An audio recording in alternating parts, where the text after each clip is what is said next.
ሰላም ቤተሰቦች እንዴት ናችሁ? ወላጆች ቪዲዮ ስለሚጠቅማችሁ ባካችሁን ፎሎ እና ሼር ላይክ በማድረግ ለብዙ ወላጆች እንዲደርስ አድርጉ። የባለፈውን ርዕስ እንቀጥላለን። የግል ትምህርት ቤቶች የሚሰሯቸው ስህተቶች በሚል ርዕስ ጀመር ያለውኝ። በሁለተኛ ደረጃ ላይ ያስቀመጥኩት ምንድነው?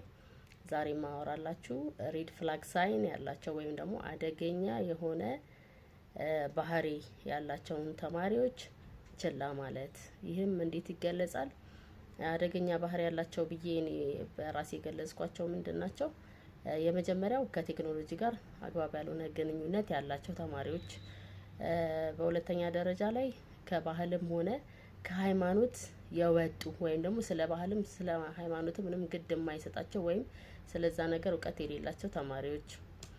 በሶስተኛ ደረጃ ላይ ደግሞ ከመምህራን ጋር አግባብ ያልሆነ ግንኙነት ያላቸው ወይም መምህርን እንደ መምህር የማያዩ የማይቆጥሩ ተማሪዎች በሚል አስቀምጫቸዋለሁ። ብዙ ነጥቦችን ልናነሳ እንችላለን። ቪዲዮውን ግን ለማሳጠር እነዚህን ዋነኛ ነጥቦች ለማንሳት እገደዳለሁ ማለት ነው።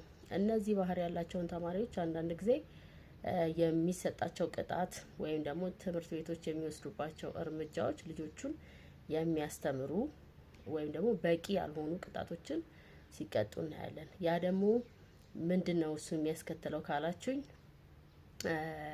በትምህርት ቤት ውስጥ አብሯቸው የሚማሩ ሌሎች ዲሲፕሊን የሆኑ ተማሪዎችን ወላጅ ብዙ የለፋባቸውን ብዙ ተማሪዎችን ይበክላሉ። ይሄ ደግሞ በግልጽ የሚታወቅና የምናየው ነገር ነው።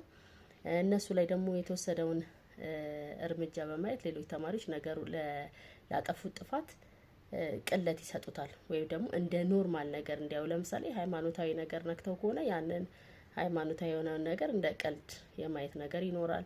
ከባህል ያፈነገጠ ነገርም ከሆነ እንደዛው ሌሎች ተማሪዎች ለዛ ለተናገሩት ወይም ላደረጉት ድርጊት ቅለት ይሰጡታል ማለት ነው። በጣም አስፈሪው ደግሞ ነገር ምንድነው? እሱ እነዚህ ተማሪዎች ለምሳሌ በዚህ ባህሪያቸው ከቀጠሉ በተለይ ከቴክኖሎጂ ጋር ትክክል ያልሆነ ግንኙነት አላቸው ያልኳችሁ ተማሪዎች ሌሎች ተማሪዎች ላይ ጾታዊ ጥቃቶችንም ሲያደርሱ እያየንም እየሰማንም ነው። እነዚህንም ጥቃቶች የሚያደርሱት እዛው ትምህርት ቤት አካባቢና በትምህርት ቤት ግቢ ውስጥ ሊሆን ይችላል።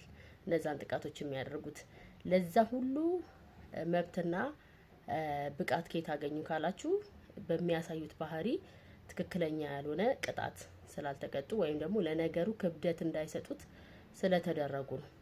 ስለዚህ ትምህርት ቤቶች ልጆችን ዲሲፕሊን የማድረግ ወይም ትክክለኛውን መንገድ የማሳየት ግዴታ አለባቸው። የመጀመሪያ ቪዲዮ ላይ ታስታውሱ ከሆነ እነዚህ ነገሮች አንስቼ ነበር። አሁንም እንደ ስህተት ነው ብዬ የመጣሁበት ምክንያት ምንድነው? የግል ትምህርት ቤቶች ወላጆች አምናዋቸው ብዙ ብር እየከፈሉ ስለሚያስተምሩ ትምህርት ላይ ብቻ ሳይሆን ባህሪ ላይ በተለይም በዚህ ዘመን በጣም መሰራት አለበት ብዬ ስለማስብ ነው። ከነዛ ልጆች ከመለወጥ አንጻር ብቻ ሳይሆን ሌሎች ብዙ ትውልዶችን ለማትረፍና ብዙ የተለፋባቸውን ልጆች ከንቱ ላለማስቀረት ብዙ መሰራት አለበት ብዬ አስባለሁኝ።